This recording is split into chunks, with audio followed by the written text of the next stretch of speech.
Tchellos, hoje estamos aqui em mais uma edição do Tchello Cast. E hoje vamos abordar o tema dos times nacionais no futebol. Eu estou aqui com o meu parceiro e auxiliar Enzo Cunico. E aí galera, tudo bem? Hoje a gente vai abordar esse tema junto com nossos dois participantes, convidados, Eduardo Viana e Matheus Azolim, ambos santistas. Obrigado, Tchello Cast, pelo convite, por abordar um tema tão importante no futebol brasileiro. Muito obrigado pelo convite, é uma pauta muito importante que a gente tem que falar, não só sobre o nosso futebol, mas também o nosso esporte em si.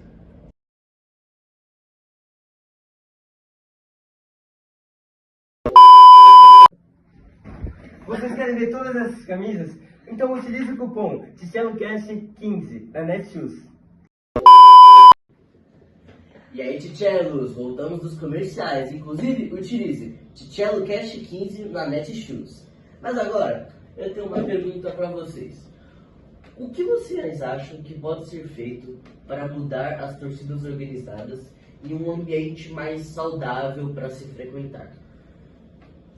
Acredito que, acabando com os vandalismos diante das derrotas de alguns clubes, as torcidas poderiam entender a derrota, não vandalizar os estádios, como tem acontecido ultimamente nos últimos anos. Porque acaba afetando não só o time, de ficar abalado os jogadores, mas acaba afetando famílias que vão lá no estádio para ver o jogo, crianças, enfim. Cara, a torcida é o 12º jogador, é lógico, vai ter sempre xingamento, eles estão lá para cobrar, porque eles estão na razão, né? Eles estão pagando para assistir os jogos, né? Do seu clube do coração, e eles estão no total direito de cobrar. Já na questão da violência, é um assunto muito complexo, porque não adianta você chegar nas torcidas e falar, pô, para de violentar, para de vandalizar, eles não vão escutar. Porque na cabeça dos torcedores das organizadas, a violência resolve, porque isso amedronta e deixa os jogadores com medo, e para eles os jogadores vão voltar, tipo, para não serem quebrados quando eles saírem. Ou, por exemplo, o Guilherme dos Santos, quando ele foi cobrado, ele foi xingado e ele ficou totalmente abalado, cara. Ele ficou de fora até de uma lista por causa da influência dos torcedores que xingaram ele. Então, isso é um assunto que deve ser muito debatido, sim. E não vai ser fácil fazer com que os ambientes dos estádios fiquem mais saudáveis. Bem tipo aquele torcedor do Corinthians que foi espancado, os caras gravaram, tiraram foto. Algum comentário, Cunico? Não sei não. Tá tudo certo o que eles estão falando, eles estão falando muito bem hoje.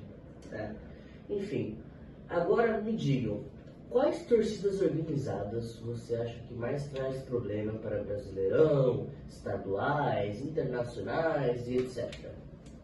Creio eu, pela torcida do Flamengo e do Corinthians serem as maiores do Brasil, creio eu que elas trazem mais problemas para o futebol brasileiro, em questões de violência e briga nos estádios.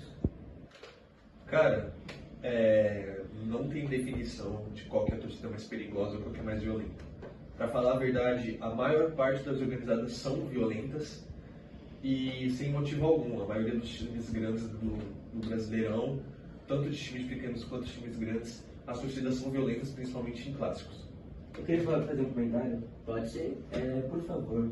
Eu gostei das suas frases, mas eu achei um pouquinho errado a frase do Eduardo, que só os times grandes são os que têm mais as piores torcidas, né?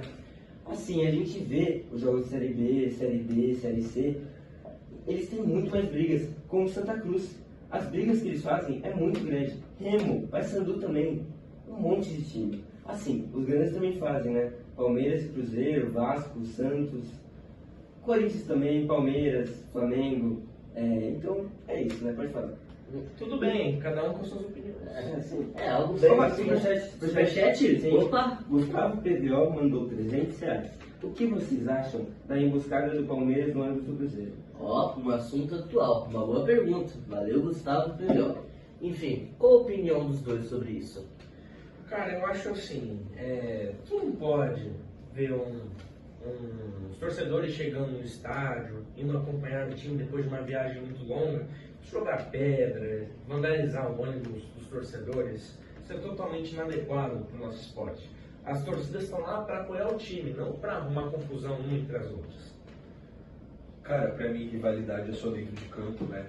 E querendo ou não, o Cruzeiro e o Palmeiras não são rivais, né? Lógico, existem as rivalidades interestaduais e o Cruzeiro e o Palmeiras não estão como rivais. Lógico, são times muito grandes, por exemplo, Palmeiras e Flamengo viraram rivais recentemente por conta que eles estão disputando muitos títulos, brigando por títulos. O Cruzeiro e o Palmeiras nem tanto, mas isso não justifica também a agressão aos outros torcedores e que deve ter o devido respeito. E os dois times participam de duas uniões, que é a União Sinistra e a União Punho Cruzado. O Cruzeiro é da União Punho Cruzado, que tem o São Paulo, que é o rival do Palmeiras, tem, acho que se eu não me engano, acho que são só o Palmeiras e o Cruzeiro, eu não lembro os outros times, mas entre eles eu só lembro deles. E a União Sinistra é com o Palmeiras, o Vasco e o Atlético Mineiro. O Atlético Mineiro é um rival do Cruzeiro. E em alguns jogos do Palmeiras, alguns torcedores do Atlético, da Galocura, que é a maior organizada do Atlético, vão aos jogos do Palmeiras ver os jogos. E vice-versa, isso vai acontecendo. Então, creio eu que alguns torcedores do Atlético Mineiro estavam infiltrados como torcedores do Palmeiras para agredir os torcedores do Cruzeiro. Como o Angelino falou, tem muito isso de torcedores de outros times que vão acompanhar outro time que é da mesma organizada para assistir o jogo e apoiar, né? Como a gente viu no Corinthians e Vasco, tiveram muitos torcedores palmeirenses com bandeira levantando lá no Corinthians e Vasco. É isso, por hoje é só. Obrigado pela presença, Eduardo, Obrigado. Matheus Azulim Obrigado. e o meu querido apresentador Enzo. É isso, Tichelos. Out! Não esqueçam de usar o cupom TicheloCast 15 na